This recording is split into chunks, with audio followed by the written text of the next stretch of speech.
Hello, my name is Jonathan Jones, and I am Vice Chair of Skills and Volunteering Cymru, also known as SVC.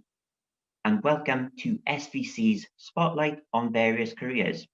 Throughout the week, we've had presentations from our partner organisations telling us a little bit about their career and how they're involved with volunteering. Today's presenter, we've got Ray Earls.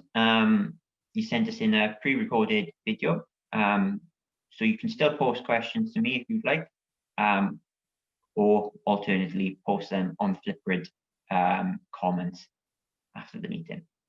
So Ray Earls is a Director of HR at Innovate Trust, and as you can see, that's his LinkedIn profile. Okay, I'm going to now take it over to Ray, and thank you very much. Hi, Ray. So thank you for your time today. Ray, would you like to introduce yourself and just tell us a little bit about what you do?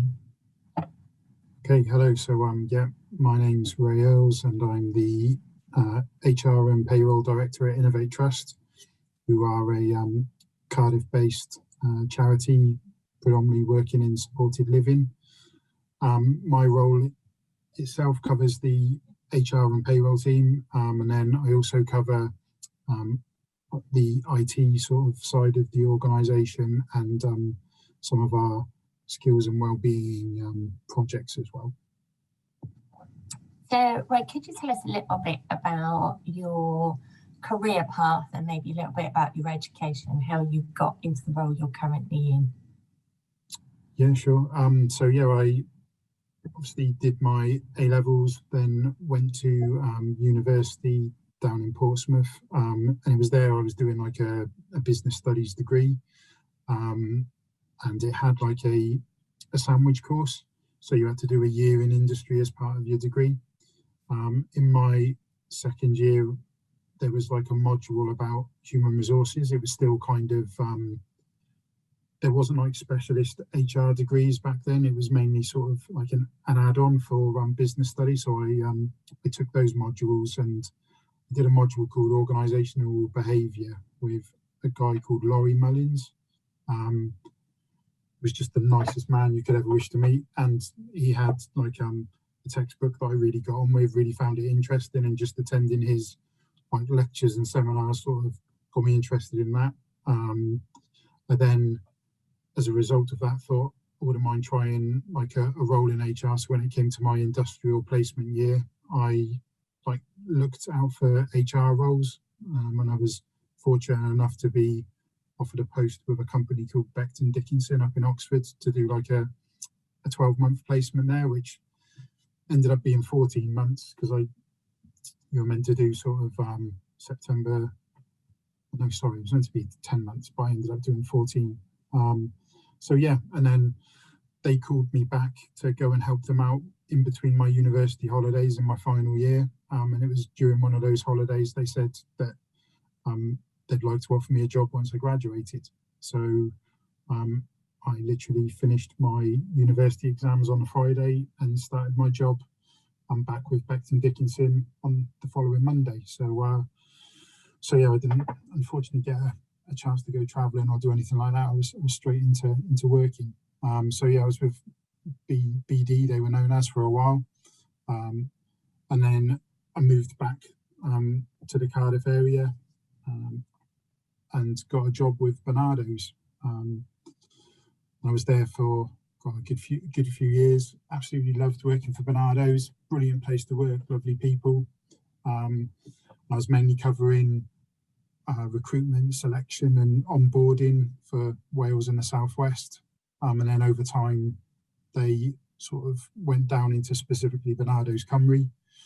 And yeah, I sort of got to a point there where I was ready for sort of the next move in my career. I couldn't do that internally, so I had to look outside the organisation.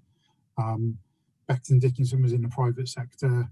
Obviously, Bernardo's was in the voluntary sector, the charity sector. So I thought I'd give a go to the public sector. So I got a job with Rhondda Cynon Taf Council within their HR department, working with equalities, diversity and social justice. So that was a very different role to what I'd been doing. I was there for about sort of 10 to 12 months, working in equality and diversity, and then they offered me a job trying to implement an HR system across the whole organisation for their 20,000 staff, and to lead the team to do that. So I moved and started on that, and then the opportunity came up to work for Innovate Trust. Applied for that, was fortunate enough to get that, and been there ever since. So I've probably been with Innovate now, I think it's about 13 and a half years. So started as an HR officer, and over the years have worked up, and now fortunate enough to be in a position of HR and payroll director. So, right, you're someone who's had experience of working within the 3 sectors. What drew you to sort of settling within the 3rd sector or the voluntary sector? Yeah, it's like I've kind of found that all of those organisations I've just described to you, they've all been with organisations that either help or support people or the wider community. Becton Dickinson are a medical devices company, so they provide equipment into hospitals and stuff, and obviously Bernardo's children's charity, and Wondercon and Tafts obviously looking after the communities there. I don't think that was like a initial targeted thing. It's just kind of turned out that way. But I was quite keen to go back to the charity sector or 3rd sector. I think it's a very individual choice. It's a very, it's a personal preference, but I quite like the culture in 3rd sector organisations. I think they've obviously sort of changed over the years, and they've had to change, and it's important that they have changed.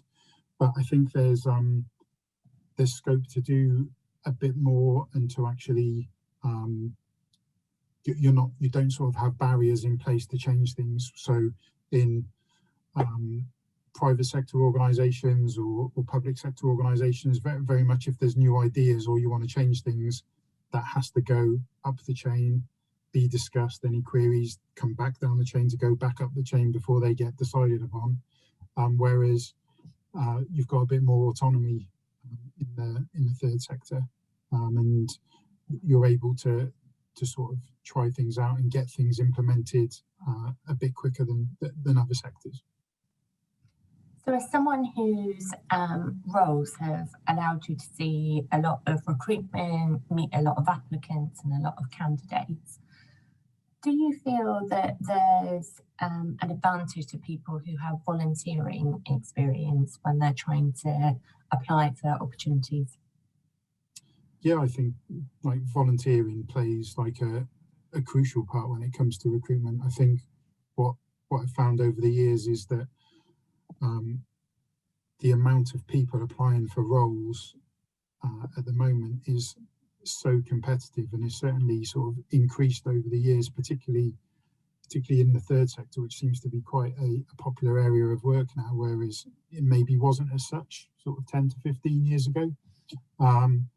So trying to present yourself as a rounded candidate who can sort of show that they have a good value base and try and live by those values, I think volunteering is a perfect way of showing that.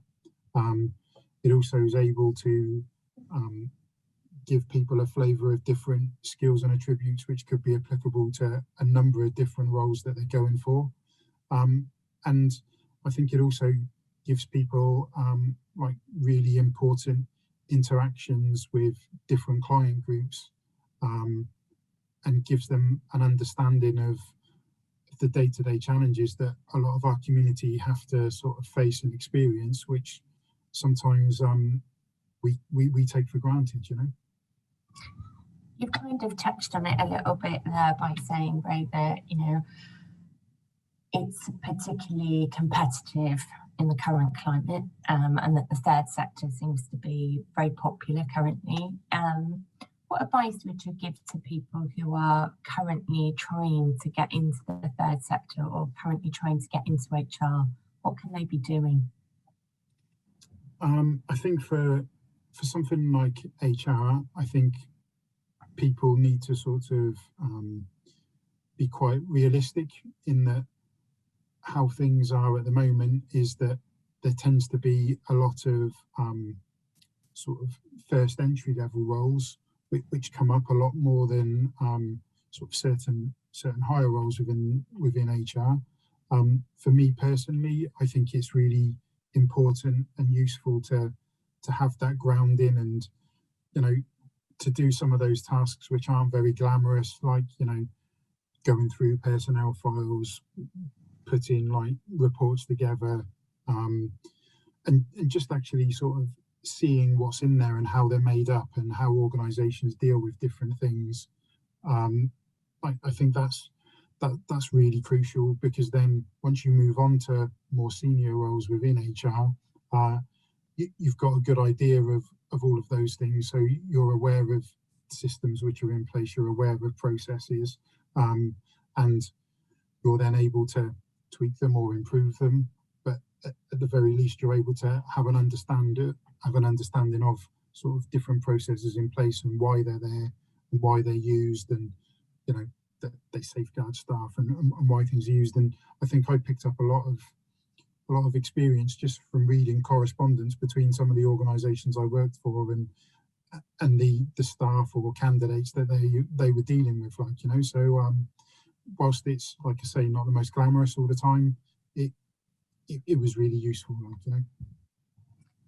As you know, Ray, this is part of SVC's Digital Careers Week, so spotlight on various careers. So in preparation for the week, we've been asking some of SVC's volunteers to get in touch with questions that they'd like to ask the speakers who are going to be pre-recorded. So I'm just going to start looking at some of the questions and asking questions that have been asked. One of the questions that a volunteer asked was, what did you wish you knew about your career before you entered? Wow. I think the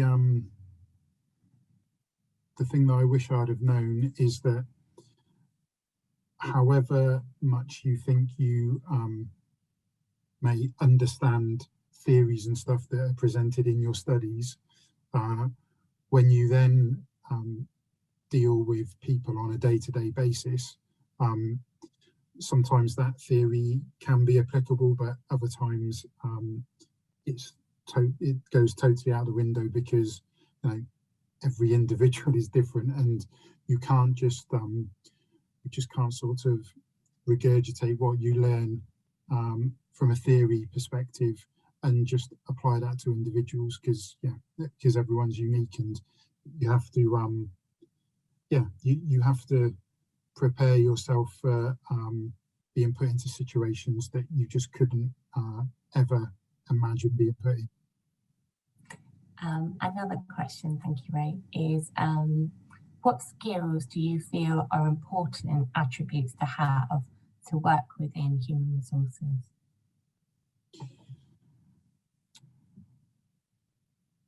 I think there's the obvious ones, which are, you know, being digitally and IT literate, you know, being organised, being able to plan your time, being able to think on your feet. Essentially, also as well, having a good understanding of being able to read up on different policies and procedures and being able to apply them sort of fairly and consistently and transparently. So those are definitely sort of, you know, sort of what I'd say are real sort of core skills of the post. I definitely think it helps to get an understanding of the organisation that you work for, and have an understanding of the whole organisation, and not just the department that you're in. I think over the years, HR has to sort of show its worth to an organisation, and, you know, people talk with how it adds value, etc. And I think that by getting an understanding of different departments and the challenges they face, and their achievements, and what they're trying to provide to ensure their sort of business successes. I think that's sort of key, because that helps you when you're then providing advice and guidance, and it also helps when you're trying to get an understanding where you may not understand where that person's coming from. Whereas if you know their business and what they're dealing with on a day-to-day basis, you're able to provide a bit more sort of specialist advice to them. Lovely, thanks, Ray. You kind of touched on this with regards to theory, but another volunteer asked, which has been more valuable within your career, your education or your experience?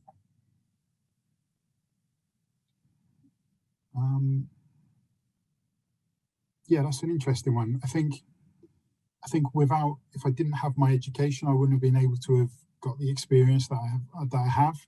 I definitely think the education part of it was exceedingly important, because there was a lot of theories and a lot of parts which I just became really interested in, and that sort of encouraged me to sort of go down the rabbit hole of HR, as it were. But then, having said that, once I've then got into those roles, the experience that I've gained, and I think I touched on it in one of my previous answers, is that you can learn and read different theories, different ideas, different thinking on topics and subjects, but until you're actually in that and dealing with it, sometimes you realize that it doesn't always apply, and other things have to be taken into consideration. So yeah, it's a tough one, and without trying to sit on the wall, I'd say that without one it's hard to get the other. But yeah, if I was forced to really give an answer, I'd say experience is really important. Yeah. In the 20 years or so that you've been involved in HR, what would you say have been the main changes, and how has it changed as an industry, if you like? I think there's always, when I first started out in HR, there was you'd get numerous assignments you'd have to do on the difference between personnel, which was at the time, and human resources. And I think since then, I think we're seeing a bit more a shift away from human resources. I think sometimes people being seen as a resource lacks some it lacks being personal, and I think very often you hear organisations saying that people are their greatest asset, and those type of things, which they definitely are. But I think as years have gone by, I think people have sort of kind of looked at the importance of change and change management. I think they've looked at the reasons that people don't just come to work anymore for a salary. Of course, the salary is important, but I think people come because they're really interested in the work. They want to be part of a team that provides important outcomes to that business, charity, local authority, etc. So whereas I think previously there was always a thing of, well, people's motivations are centrally on money and financial reward. I think people have understood that over time there's definitely sectors and there's definitely people that applies to, but more and more people do the job for altruistic reasons, and they want to contribute to their local community. They want to feel a part of something, and I think feeling a part of something, whether that be a team or a wider organisation, has come to the fore a lot more. From a charity point of view, sort of just looking at it as a charity, when I first started working in charities, it was all about just providing the service, and if you broke even, great. If you were in deficit, well, it didn't matter because you'd be bailed out. And very much so in the last 20 years, although you're a charity, you have to have more of a mindset now as of a business, and you do have to break even or ideally make a small profit, else otherwise you wouldn't last. So that's been interesting in that a lot of the business decisions I've had to make and parts of management teams we've had to make has definitely changed over the years because of that change. Thank you. Another question from a volunteer is, what are the parts of your job that you enjoy the most and that you enjoy the least? I think, again, sort of going back to my last answer, really, I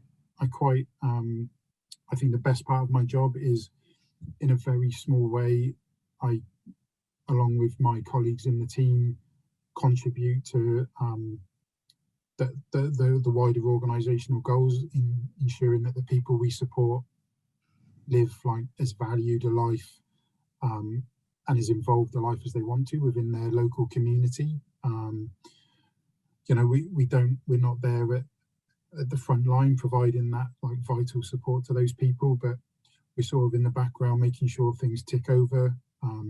We make sure those people are safeguarded and protected, and you know, sort of attending some of the digital events that SVC run. It's really heartwarming to see those people enjoying themselves and thinking, well, you know, in a very small way, I contribute towards that. Like, you know, also as well, you know, sometimes if our colleagues come to you with issues that are either in their work life or their private life, and you're able to provide a solution which helps them for the better or their families for the better, then yeah, I take sort of great satisfaction in that. Yeah, I think they're definitely the best things in the role. Obviously, I'd have to say as well that the people that I work with a good bunch of people. I'm not just in my department, in other departments. It's like, you know, a sort of family type atmosphere, which is good. The worst parts of my role, I mean, I think with any roles, there's the monotony of some of the monthly deadlines that have to be done. However, they're vitally important to the department ticking over. I would say that there'll be, thankfully not Innovate, but there's been times when I have thought in the past, wow, I didn't know that HR would involve doing this, which could be, for example, I had a member of staff question me as to why I wasn't taking fingerprints on a fridge when they had their sandwiches stolen. That kind of makes you wonder, well, yeah, I'd signed up to do HR, not crime scene investigations. But yeah, I think it's the bit bizarrely, sometimes the unknown of the role and the stuff that you're not expecting can also be the most rewarding as well. So yeah, it depends. But yeah, I suppose the day-to-day stuff, which can sometimes be monotonous, but is also sort of really important. Lovely. And finally, I'm just going to ask you some questions about recruitment advice. So one volunteer has asked, how would you advise someone who's either starting out or perhaps changing careers? How would you advise them to stand out from the crowd when they're applying for a role with your organisation? This may seem really straightforward, but you'd be surprised how often this doesn't happen. One of the most important things is to have a knowledge and understanding of the organisation that you're applying to. Very often we can get application forms in saying, you know, the reason why I'm applying for this role with Microsoft, and it's like, well, no, we're Innovate Trust. And just, you know, people are just copy and pasting what they've done in previous application forms over to that one. Shows kind of that they're not really sort of interested in who we are. Do as much research as you can about that organisation. Try and remember that it's very much they're on trial to you as well. You know, this is about finding the right role for yourself. And whilst obviously everybody wants to be employed and in work. Make sure that it's the right job and that you share values. It's the type of work that you want to do, and just try and sort of look at company reports or be on their website, so that if you are shortlisted and you go along, you're able to drop in bits about the organisation which shows that you've done research on them, because that always separates good candidates from excellent candidates. And I think if you're ever on the threshold of between a couple of candidates you go for, I think I would always be more inclined to go for that person that's shown that they've done that extra background research on who we are, and they know our values, and they've demonstrated that they live by those values as well. Additionally, can you tell us what you think, like any particular advice for people actually within interview? Anything to avoid, or any really things that you think help a positive, good interview? I mean, obviously with COVID, the actual sort of interview format now has changed considerably. I mean, it's like at Innovate Trust, we do it very similar to this now. We do it over Zoom or Microsoft Teams, and in some ways that can be better for the candidate, because they're not having to travel to where the interview is, and they're not having to worry about getting there on time and becoming flustered. But then it can be quite difficult to convey what you're feeling about the role, because all people are seeing from your shoulders upwards, and they're not maybe seeing other other sort of body language when they're being asked questions. So I think when it comes to sort of interviews now and how you sort of conduct yourself, don't be afraid to pause before providing your answer.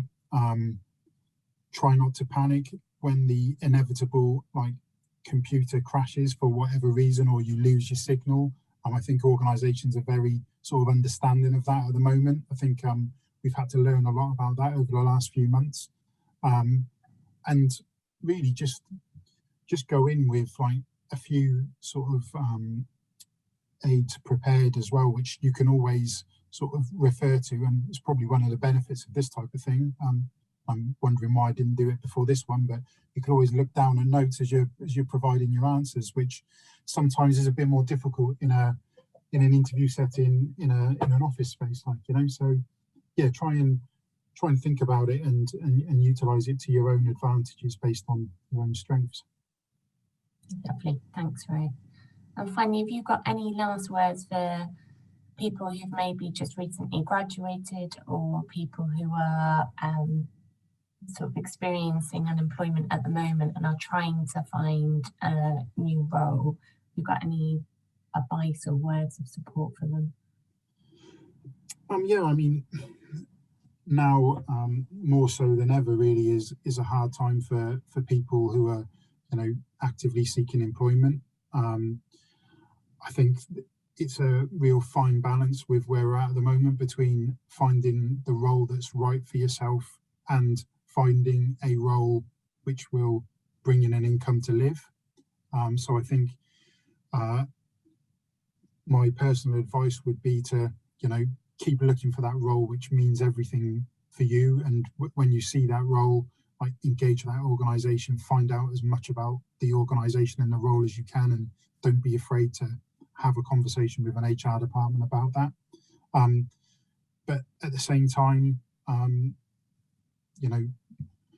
if because of your circumstances you are needing a role, just make sure that every application that you submit is to the best of your ability, because it's going to be good practice for securing that role that you actually want ultimately.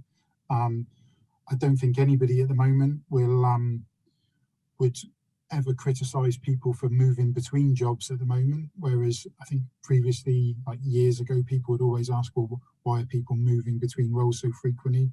We're in such unique circumstances at the moment that I think it's just important that people are in work and then trying to find a job which means absolutely everything to them.